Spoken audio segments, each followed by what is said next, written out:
But at the same time, by closing the borders, you confirm to the nativist that A, the problem comes from abroad, and B, you can stop that by closing the borders.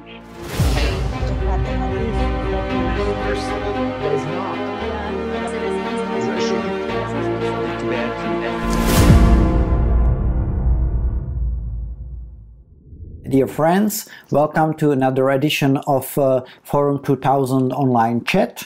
Today with a very distinguished scholar from the field of populism studies, Professor Cas Mudde. Cas Mudde is an acclaimed academician from the University of Georgia, and he has been a visiting professor at a lot of other world-known universities. His main academic interest is populism and far-right extremism in Europe and in the United States. And actually, we will be talking about actually what's going on with those far-right and radical populist parties in Europe and in the United States today during COVID situation.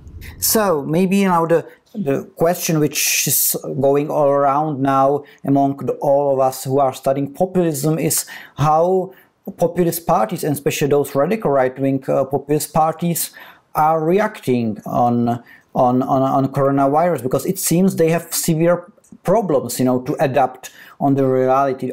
Being in the opposition, being in the government, it seems that even from the polls that they are not coping with this crisis as they did with financial crisis or migrant crisis. Do you have the same impression?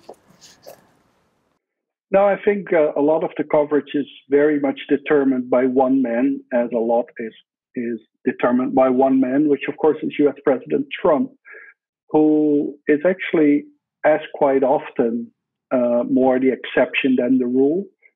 And so, yes, Trump has pretty much ignored coronavirus, has not done much about it. And the same is with Bolsonaro. And if you want to go into populist, AMLO in Mexico, but there are a lot of other populist and far-right leaders who have actually shut down pretty harshly. Modi in India is a good example. But also both Poland and Hungary have not had different measures than countries around them. And what's interesting is that many of the far-right parties in Europe, particularly Western Europe, were among the first to call for a lockdown and to call for taking it serious. In the Netherlands, in Sweden, in Belgium, in Italy, all kinds of things. At the same time, by the time that the government then finally introduced that lockdown and took it serious, they were the ones who were the first to criticize them again and argue that the lockdown was too harsh or was too long. They're now arguing in various countries against face masks or against the 1.5 meter society, as they call it. And so what you see first and foremost is a kind of an opportunism. It's not the case with all. For example, the Party for Freedom in the Netherlands remains relatively on point, whereas Forum for Democracy in the Netherlands is all over the place and just tries to use it to beat down the government. In terms of electoral support, to be honest, I think the situation is definitely not the same, of course, as the so-called refugee crisis, because that was completely in their wheelhouse. It is not that much different at an aggregate level as the Great Recession, because as a consequence of the Great Recession, the far right actually didn't do much better. Some did much better, others did much worse. What we see now is smaller changes up and down, and on average, there is almost no change. Some far-right parties went up, including those in government. Others went down, often parties that had dominated the debate before coronavirus, who now lost that kind of momentum. So in the short run, I don't think the COVID-19 effect on far-right parties is going to be particularly big. And do you think that going in that direction, that for many years the main leitmotif of their program was migrant situation, obviously. Do you think that after, supposedly COVID will be solved in some or rather near future than far future? So do you think they could kind of come back to this kind of narrative of migrants coming to Europe to kind of destroy us, or do you think that they should find a new topic in order to attract their type of electorate? No, look, immigration and integration is always going to be the bread and butter of the radical right. And before the so-called refugee crisis, within Western Europe, actually immigration was almost a non-debate because there was almost no immigration. It had focused already much more on integration. What the so-called refugee crisis did primarily was make immigration also an issue in Central and Eastern Europe, and bring it back to Western Europe. It will always be there. And I think that in the future, what the far right is going to do is whenever there's an issue with regard to immigration, at least in their perception, they're going to point to the period of COVID-19 to say, look, we can close our borders and it does work, right? Because this is kind of the missed story. One of the reasons why the far right has so little to win at the moment is because almost all parties directly supported closing of the borders. And so at that point in time, their key point is kind of taken, right? But at the same time, by closing the borders, you confirm to the nativist that A, the problem comes from abroad, and B, you can stop that by closing the borders. And what do you think about how they are, at least from what we can see in our region, that those parties now emphasizing much more anti-European sentiments because they are blaming the EU as those who failed in protection of the people, and those who stopped after Brexit. There was very few voices after Brexit who wanted to go to leave the EU. But now what we can see is in many countries those parties really emphasized again pretty strongly these anti-EU sentiments. Do you think that's something which will disappear with COVID being out, or is it something which they will stick kind of more permanently? I don't at this moment see COVID-19 as transforming European politics. I think what it has done with regard to Euro-scepticism, it has pretty much strengthened Euro-scepticism. Much of this Euro-scepticism in Central Eastern Europe, for example, goes back, of course, much longer, and the accession didn't bring like the land of milk and honey that some had promised. But also, it was, of course, very much strengthened during the so-called refugee crisis. I mean, the vast majority of the Central East European population was against the refugees and pretty much has been told over the last decades that multiculturalism in Western Europe is a huge failure and they shouldn't import it. They then held the EU responsible for not protecting the borders.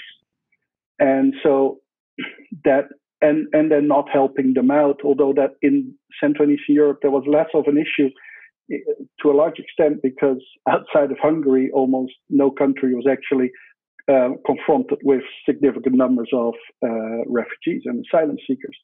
But for example, in Italy, you saw it very strongly. Italy, which still had a lot of asylum seekers coming in after the EU-Turkey deal, was totally ignored by the EU, and resentment has built very high. Now again, Italy feels let down and is let down by the EU, but most important, not even by the EU, by Northern and to a large extent Central East European countries who don't want to pay for Southern European countries, which have been hit much harder with COVID. And at the same time, Central Eastern Europe feels superior because their cases were very low and they feel that this is primarily a problem of other countries for which they have to pay a price. Now, I don't know what the reason is why Central Europe had so few cases. I seriously doubt it had much to do with the way the governments acted. Some acted really well and quick, like Slovakia, but they also had very few cases from the start, and they're probably less open and less connected to the countries where many of these cases came to, right? And so a lot of this is unfounded critique, but at the same time, the EU has failed miserably in the face of COVID-19. Very clearly, every country has ridden its national interest far more than European interest, including, yet again, the northern countries who actually have the means to pay the price. And so if this leads to more Euro-scepticism, I think that's a logical consequence. Also including maybe like the negotiations about this kind of financial aid, because it was very heated before summer, and it was pretty clear that those countries who didn't want to pay to those who were the most affected of the crisis definitely we can say that it could instigate again this anti-European sentiments in those countries in the south, actually, then when they are kind of hearing that the countries in the north or the Netherlands are so unwilling to help them from their perspective, they could say what purpose is to be in the European Union with those countries. Absolutely, and the Netherlands played a particularly painful role, which is quite common. I mean, the Dutch have been among the most outspokenly egocentric, which I don't think that the Dutch are particularly more egocentric than others. The Netherlands has been a net paying country for a very long time, and it's always much easier to be pro-European when you're a net receiver than when you're a net payer, right? And the Dutch tend to be a little bit more direct and outspoken, and so they don't hide their egocentrism. At the same time, Prime Minister Rutte became the symbol kind of northern egocentrism, and arguing that pretty much everyone should clean up their own street, as we say in the Netherlands. And at the same time, he was also reaching out to Germany, North Rhine-Westphalia, and Belgium to find, in case of emergency, some extra ICU beds and hospital capacity, because the Dutch had overall reduced that through budget cuts so much. So on the one hand, they kind of expect solidarity from others, but on the other hand, they're not willing to pay. Now, again, as said, while the Dutch were remarkably and painfully open about that, in the end, pretty much everyone went for their own national interest. Yeah, that's something that we can really observe.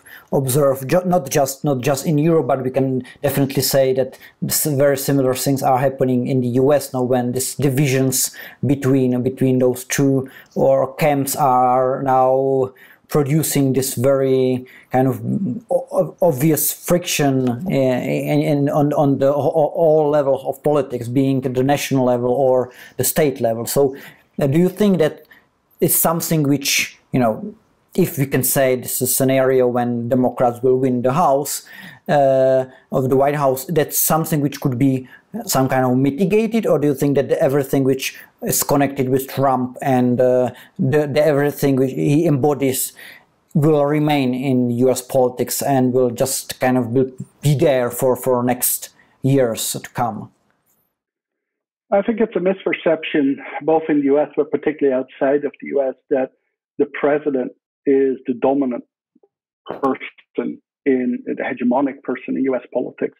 Yes, the president is by far the most powerful person, but the U.S. system is incredibly complex and has many different veto players. And so whatever we see today, we see because of the power of the Republican Party, not because of the power of Trump. And Trump is not a break with longstanding Republican Party policies. He is much more vulgar about it and more extreme, but he has changed fundamentally very little. So the problem is the Republican Party. And in the short run, that's not changing. And so even if Joe Biden is going to be the president, if they don't also win the Senate, they will have a very hard time to get much through, except if the Republicans are pretty much wiped out in the presidential election. Because at that point in time, even the remaining, particularly senators in quite a lot of states, will understand that the winds are changing. But at this point in time, yes, Trump plays an important role and has made things even more politicized. But where I live, for example, in Georgia and many other Midwestern states and Southern states, we have complete dominance by the Republican Party. And leaving aside that they have always played on racist dog whistles, religious right, and the intolerance that comes with it, these governors and these politicians, right, also deeply hate the Democratic Party, and they're convinced that the Democratic Party is controlled by socialists and baby haters and whatever it is. And so just because Joe Biden comes into the House doesn't mean that everyone thinks like, oh, okay, let's work with him because Joe is a nice guy. Yes, most senators will think Joe is a nice guy, even the Republicans, because they know him. But they will not vote much differently because they, first of all, many believe that Joe Biden is not really in control. And they have to deal with an electorate that is vehemently anti-Democratic Party. And this electorate is not just the electorate in the real election. That's the weird case here in the US, particularly in the House, but even in some Senate seats. The real election is not the election between the Republican and the Democrat. The real election is the primary. And if you win your primary, your Democratic primary in much of New York City, for example, you win the Senate seat or the House seat. Here in the South, if you win your Republican primary, like, the Democrat is irrelevant. But in that small group, that small Republican primary, you have the most hardcore people voting. And that creates this perversion of the system. And do you think that, regarding this kind of also this populist attitude regarding COVID, do you think it has actually some kind of implication how, especially in the US, the situation is solved? Or do you think it's just, something which couldn't have so much influence on the general situation, like number of infected people and how the disease is spreading? Or do you think there's like a political connection to kind of the impact of this crisis? Well, I think there's a massive impact of what Trump did and particularly didn't do. I'm not certain whether I would call that a populist thing. I mean, there is this idea that populists hate experts, right? But that's not completely true. Actually, there are populist leaders who work with experts. What they hate is experts telling them what to do. But they don't mind telling experts what to do and work through experts. So in that sense, like, it doesn't have to be like this. Trump added his complete ignorance, which he has as a politician, again, in which he stands out from people like Netanyahu or Orban, who are actually very capable politicians. Trump isn't, and has no particular inspiration or desire to be. And so from the beginning, he didn't understand it and didn't want to understand it. And then he got stuck in it. The problem is twofold. First of all, if you don't do this at a federal level, individual states will have to compete with each other, which makes everything worse. So now states compete with each other for getting enough masks or getting access to a vaccine, et cetera, et cetera. All of that could have been prevented if the White House would have done something. Second of all, he made the situation, particularly about masks, but more broadly about opening, a political issue. And so, in which, if you want to show that you are pro-Trump, or to a certain extent, which is almost the same by now, anti-democratic party, you don't wear a mask and you want your children to go to school. That was not necessary. And he has played a major role in that. Now, many people around me where I live don't need Trump to do these kind of things, but it definitely helped it, right? And it has sustained it. So in that sense, Trump is very much responsible for much of this response. This is not to say that had we had another president, everything would have been rosy. Like, there are a lot of very competent politicians in Europe who have clearly made many mistakes in the response. It is a very hard way to respond. But Trump has pretty much done everything wrong. Okay, thank you. I will now just, because of the time, ask the last question, which will be more speculative for the future. So, what do you expect that those populist parties, both on the right, on the left, what will be their kind of path after the coronavirus? So, do you expect that they will be still present, some of them in the government, some of them being a strong voice of anti-establishment, or do you think that there will be some change in their kind of presence in the political system, in our political systems? No, I at the moment I can't really see a quick difference, a quick change. There just isn't much reason to see that. A lot of populists in power have just been re-elected, and there's no indication that this is going to change. I think particularly, of course, Hungary and Poland. But if you look at some of the parties that govern, like ECRE in Estonia, they're doing fine. And so I don't see much change there. I think some of the populist parties and far-right parties in opposition are going to bounce back a bit, for the simple reason that politics is going to be about different themes again, which will include inevitably the European Union, crime, and immigration, which will help them. And I think if there's any legacy of COVID, it's going to be a populist legacy, in the sense that populist parties in opposition are going to accuse the government of having done everything wrong. But what I think is very important is that maybe in about a year's time, this whole first period is going to be irrelevant, because there's almost certainly going to be a second wave. And the second wave is going to be much harder for government parties to deal with, because there is a fatigue at the moment. And so to get people back into a lockdown, even a short lockdown, is going to be much more problematic to get. And that is where populists are going to probably pound on.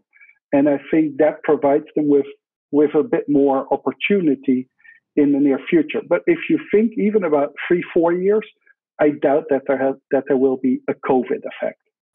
Okay, there was some positive words at the end. So thank you very much for being with us today, for very interesting insight in what's going in populism all around the world. Again, and good luck at the university.